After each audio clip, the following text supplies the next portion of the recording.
Good afternoon, everyone. Welcome to another edition of Friar Focus from St. Anthony's Shrine in downtown Boston.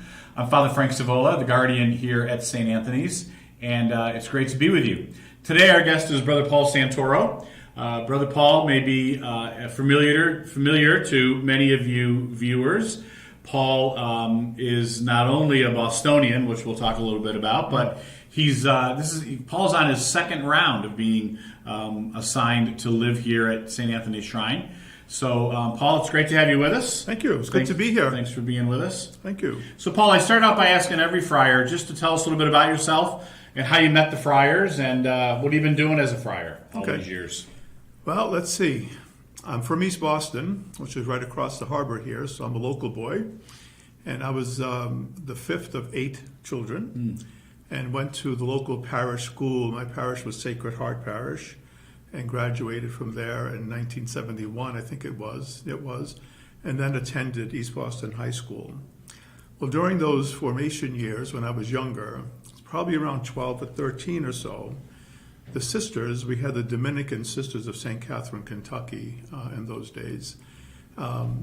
They always tried to foster vocations in all people, and I heard it said from probably the age of 10 on, you should be a priest.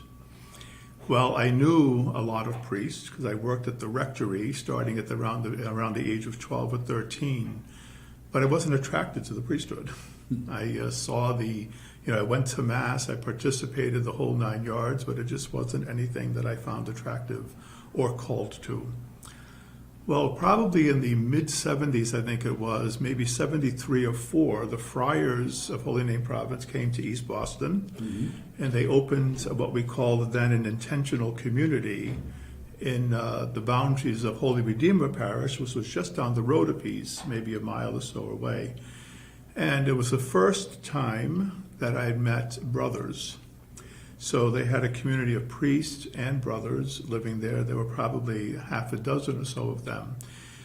So I started hanging with them. I started participating in their ministries down there, worshiping with them. They invited us in for meals, for Mass, prayers, etc. So I took a strong liking to the friars, and I said, well, maybe the sisters were right after all, but they had the wrong vocation, that it wasn't to the priesthood, that it was to the brotherhood. So I started talking with a good friend of mine who was a Newton Franciscan, and asked her if she would sort of be like a spiritual guide for me to help me discern if this is indeed what I should be doing.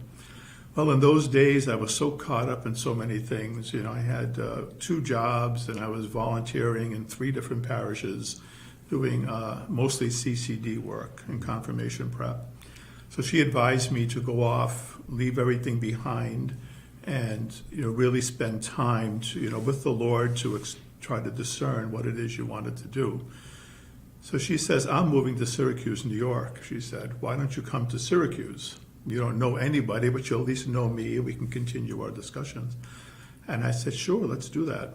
And I did, and I lived in Syracuse for 2 years, did my discernment, interviewed with the friars, was accepted, and entered in August of 1980.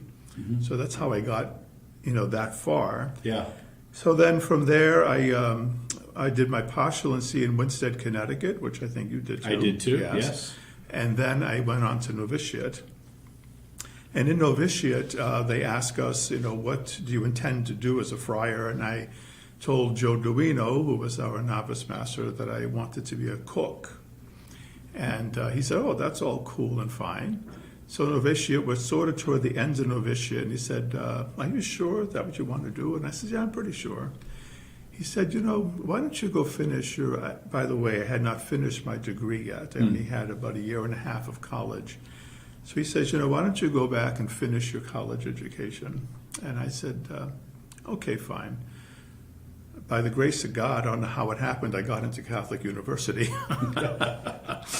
And there I started studying, and I used to do a little special ed work. That was one of my jobs when I was here in Boston as a kid. I was like a teacher's aide at the Mass Association for the Blind here in Brookline.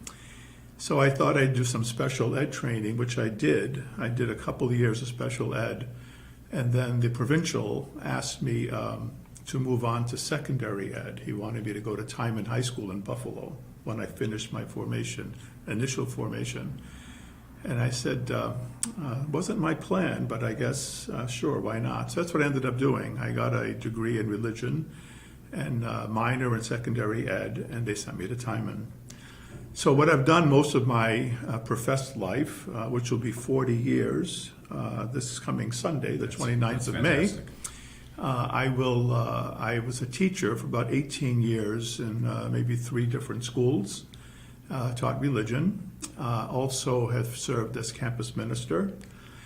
In 2001, I took a little hiatus from teaching and got my credentials to be an addiction counselor. And I did addiction counseling from 2003 until 2009. So when I was stationed here in Boston from 2004 to 9, that's what I did. And I worked in a local methadone clinic, so people recovering from opiate addiction. And then I left that in 2009, went back to education. So I gave up education, I want to say, in 2016 when I was in Florida, and was assigned to work with the homeless in Macon, Georgia, which I did for 2 years. I enjoyed it very much. And then when our province opened a parish, or took a parish in Florida, in Orlando, I asked to be transferred to Orlando because I had missed Florida after being there for 6 years. So I took a job there as a pastoral associate in a diocesan parish, but lived with 3 other friars. So that's pretty much a brief history of what my ministries have been. Yeah. That's really. I think about your move from Boston to Syracuse. Mm-hmm. I mean, that's really a leap. It was a leap. That was a great trust in God and a great trust in your spiritual director too. Mm-hmm, mm-hmm. She talked to you about that, to move from one of the biggest bustling cities in the United States to Syracuse is a nice little city, but it's no Boston. No, it wasn't Boston. And actually, Syracuse, what I understand, gets more snow than Buffalo. Yes, it does. And I lived in both of those cities. And I think I can attest to the fact that Syracuse is a lot snowier. Yes. Yeah. No, it was really a good move, though. It was. I had never been really outside of Boston, to be perfectly honest. So I was probably, 20 years old? 19 or 20. Yeah. And all I knew was Boston, really. And us East Bostonians stayed in East Boston in those days. We never came across the harbor unless you were going to Woolworth's or Jordan Marsh. So anyway, it was a leap, Yeah. It was a good move for me because I'm not so sure had I stayed in Boston with all of the things I was doing, if I would have had the opportunity to discern as I did, to bring me to this point today. So I'm really glad I did that. I'm glad God called me to do that and put the right people in my life, to make that happen. That's great. When I was a novice, also in Brookline a few years after you, my ministry was in East Boston. Oh, did you? At the Holy Redeemer that you spoke about. Would go over to the Friary where the friars lived in the intentional community, which was it was a wonderful community. I mean, I can see why that group of friars and that community meant a great deal to you. Yeah, they really were. They were wonderful people. Of course, the most famous, 2 of the most famous people from there were Michael Duffy, who's currently living in Philadelphia. And I have to tell you, the people in East Boston that I've reconnected with since I've been back here on my second tour to Boston still talk about Michael Duffy and the impact he made on that parish. And the other one was Brother Mo Swartout, and Brother Mo died a few years ago. But they made huge impacts. And all the friars did, but those 2 particularly made a huge impact on that community there in East Boston. So I'm glad they moved to East Boston because I would not have known the friars otherwise.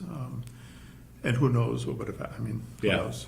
I like what you said about East Bostonians stayed in East Boston. I remember when I would go to East Boston, my ministry was to visit the elderly, mostly shut-ins, but elderly that did other things too. There was a beautiful high-rise complex that a lot of elderly lived in that had magnificent views of Boston. Down by Maverick Square. I used to go there and visit a lot of people, and a lot of the older folks were just amazed that I would come from Brookline all the way to East Boston.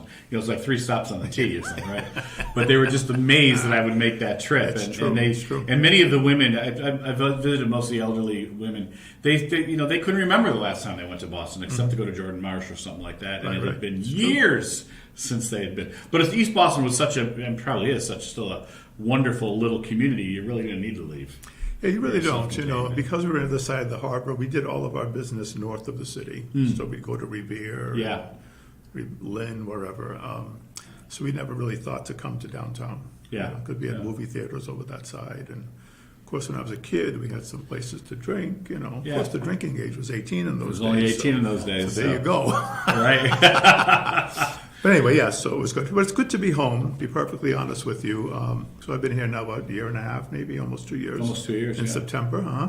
Yeah. And it's good to be home because all of my brothers and sisters are still here, within 45 minutes of the city. I have my brothers and sisters, all my nieces and nephews. So it's been great to make that reconnection with family after having been away so long. And also reconnected with some friends. Yeah, that's a really fortunate thing. We've got a few Friars here that are Bostonians or greater Bostonians. We've talked with Brother Paul O'Keefe a couple of weeks ago, and way back in December, Father Jay Woods, and now you. And it's really fortunate that you can reconnect with family like that, Right. and be close enough to. See him on the holiday, or whenever you see, Well, I whenever see you them on the get to see them. holidays, and then every maybe 6 or 8 weeks, someone puts out a text message and says, "Hey, you want to go out to lunch?" And so we go over to Revere, get a little tripe, you know. Well, yeah, you just read my mind. I'm thinking I'm a beneficiary of Brother Paul and his brothers, because Brother Paul introduced me to this great little restaurant in Revere that serves tripe, and I love tripe. So Paul and I have gone there a couple of times. Yes, we have. It's a great is. a great little spot. There are no other Friars in this community that want to join us for a tripe afternoon, but to the two of us, it's fantastic. It's an acquired taste. It is. And once you got it, you got it. Last week, no, I shouldn't say last week. We recorded it, but in a couple of weeks, John Boise is going to be on. And John, toward the end of our conversation, really gave a very nice reflection on what it means to be a Franciscan brother. And we're all brothers in the order. I like to tell people that first and foremost, our call is to be brothers, Right. and then we figure out what we want to do. And some of us become priests, some of us become teachers, some of us become therapists, some of us become craftsmen, or whatever the case may be. And I think it's important for people to understand that is our call, first and foremost, Right. is to be brothers. Sometimes people don't get that. Yeah, well, we are brothers. I mean, Francis, when he founded the order, he expected us to live communally as brothers who took care of one another, who prayed together, who shared together. And from that, we all know, flows our ministry. So if you don't have a good foundation in your community, it's hard to do good ministry. Right. Absolutely. So as brothers, it's important that we share that time together, our meals, some recreation, some prayer, reflecting, and then we have just a wealth of wonderfulness, to bring to the people we serve. Yeah. So yeah, it is very important that we all be brothers together.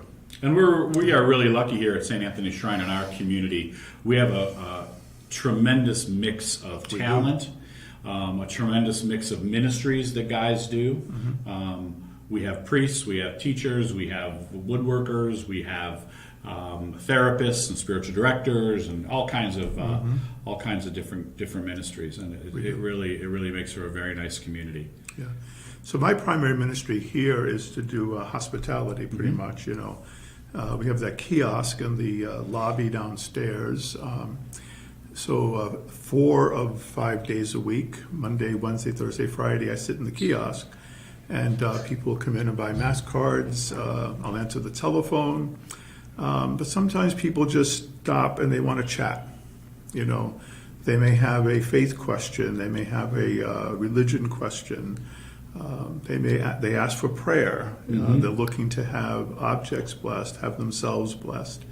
So I mean, it's a new ministry for me, just to sit around pretty much and be available because I'm used to running here, there, and everywhere in the other ministries I've had. So it's kind of nice getting a little older to have a little slower paced ministry, and I'm enjoying it very much. And then one day a week I help count the collection. So that's pretty much what I'm doing right now. I'm hoping to get involved back with the senior program. I know there's discussions to get the senior program back on track again. Yep. And there's a couple of friars and other staff who are interested in bringing that program back. So hopefully within the next few months, we can get back involved in the senior program as well. That's a great program here at the Shrine. And it was a very active program before COVID. Unfortunately, one of those programs that we could not continue, via Zoom or whatever, like some of the other programs we could. So there's a great discussion going on and a lot of interest going on to begin that program again. There is. So I get a lot of inquiries about it. So and I've been telling people, we're in discussion. So. And I know it's great, and I hear this as the guardian, and I know Father Tom hears it as the director. It's so good to have a friar sitting down in the kiosk. People just feel so good when they come in and see you. Your habit and your Franciscan presence and your Franciscan ministry. It's a great thing for the shrine. They do. Yeah. It's good to be the first person they see when they walk in. And thank be to God, I'm pleasant. So that's nice. we couldn't so that's half the battle. More pleasant friar. Just sit. Hey, how you doing? Just sit in that booth. Truly. Yeah. Have that's good. Cool. Good. Well, thanks, Paul. Well, you're welcome. Thanks for having me. I appreciate having you here. I know people have asked about when's Brother Paul going to be on. Okay. Well, here I am. People that remember you from before, and I've even got a couple of folks that remember you from back in the day when you worked at St. Francis House. That was back when you were in formation, right? Yes, I was still a formation student. It was either 84 or 85. Yeah. Something like that. I think 84 actually. I did one summer. Yeah, I did a summer there at once St. too. Anthony's Shrine. Yep. Yeah. Cool. Not St. Anthony's Shrine. St. Francis House. Sorry. But you lived here, probably. But I lived here. Right. Yeah. Okay.